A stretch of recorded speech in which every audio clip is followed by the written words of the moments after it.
Hello, and welcome to this episode of the Diary of a Lawyer. And today I want to just briefly go back on the issue of Niger, or Niger, as some will pronounce it. Now, for some of you who might know, Niger is a West African country which borders Nigeria and Mali and other countries, among others.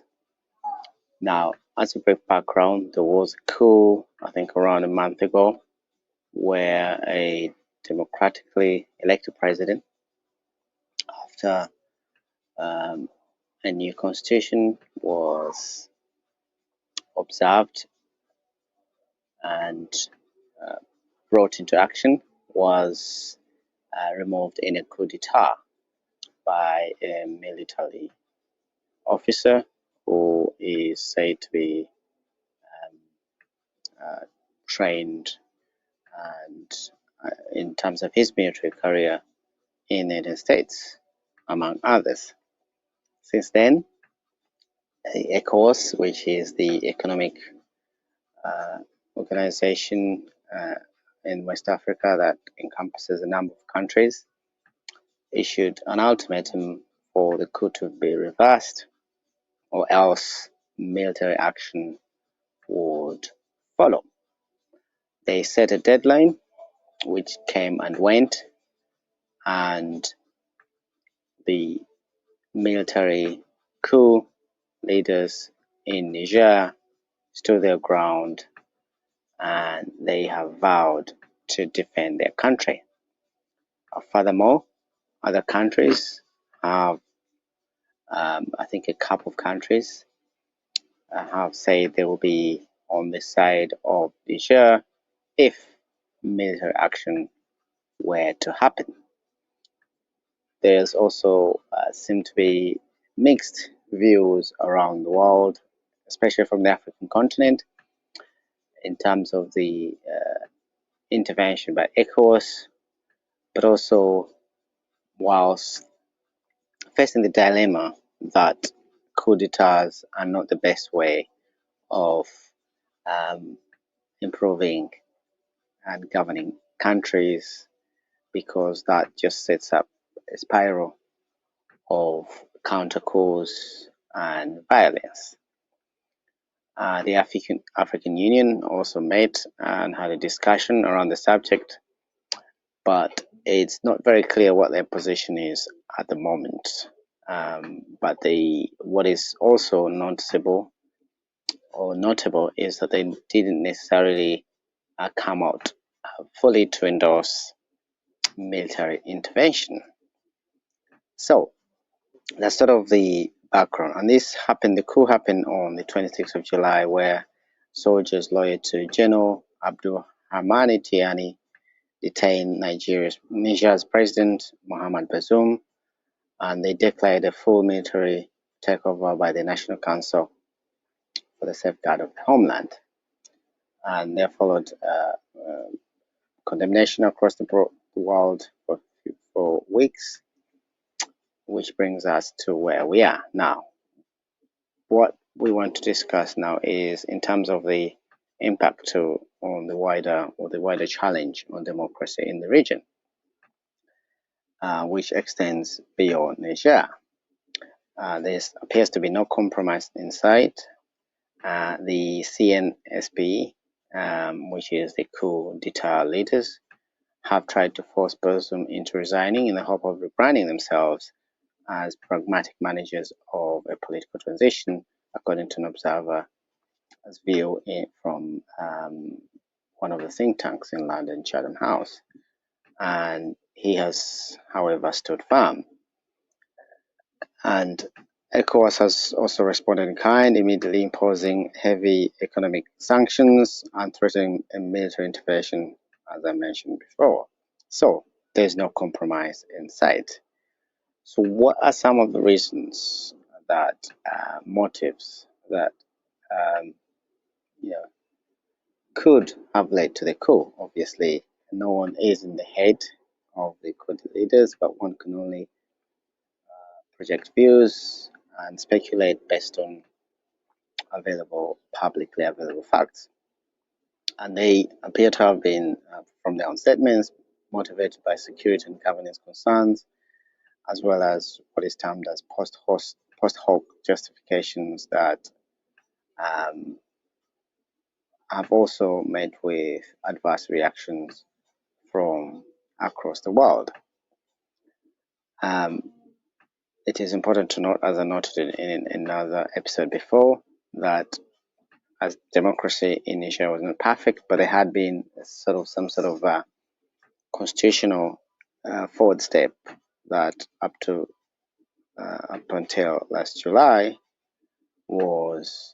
appears to be taking shape, and that track record of matters because it highlights the essential parochial and personal motivation of the junta in terms of the officers' opposition at the dismissal of Armed Forces Chief of Staff General Salif Mode in April, and rumors that he was on the verge of sacking yet another general.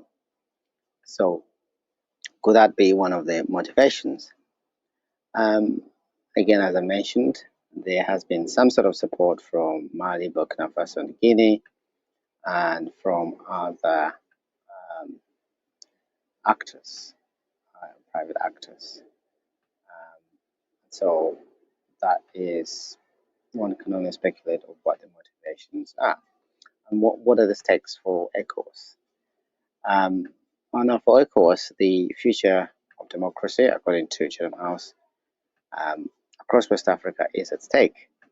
And in its high point in 2017, there was, as I mentioned, the civilian-led government, which civilian-led governments, at least across the 15 West African countries.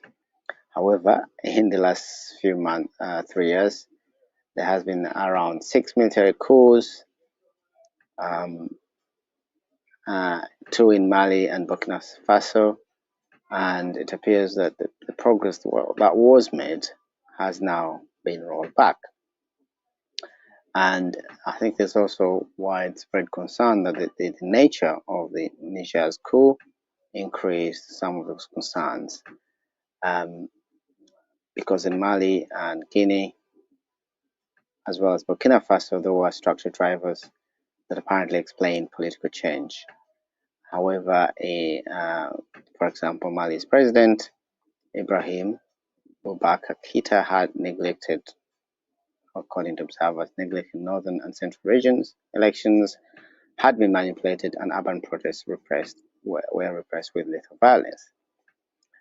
Whilst Guinea's president, Alpha Conde, is said to have rigged a constitutional referendum on a third term, and Burkina Faso's rock Mark Christian Kabore seemed at loss in the face of jihadist attacks that repeatedly claimed heavy army casualties. So, in juxtaposition of the above, so the motives behind the coup in Niger look somehow from a narrow perspective, and what some consider myopic, and essentially just a power grab that could put stability and the sort of slow process in terms of development and security at stake for what observers think is personal gain for a few elite military leaders. I mean, that's just one view.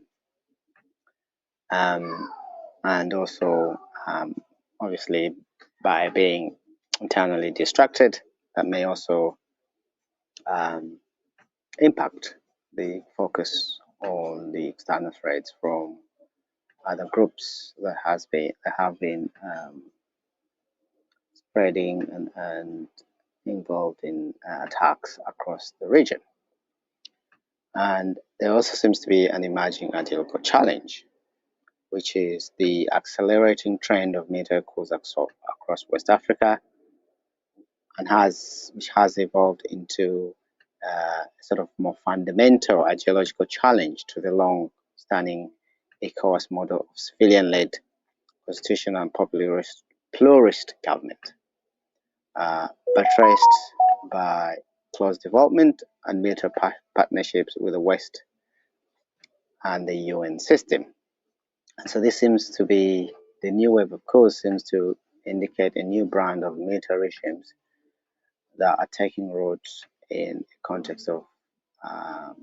in a context where generally young and urbane people, young persons from West Africa are increasingly disillusioned with the traditional political class, and there's widespread resentment of one of the major colonial powers in the region, France, and also seemed taken to be one of the most visible partner, quote unquote, in many countries. So when Niger fell, despite the progress in the context of the metrics of democracy and security in the region,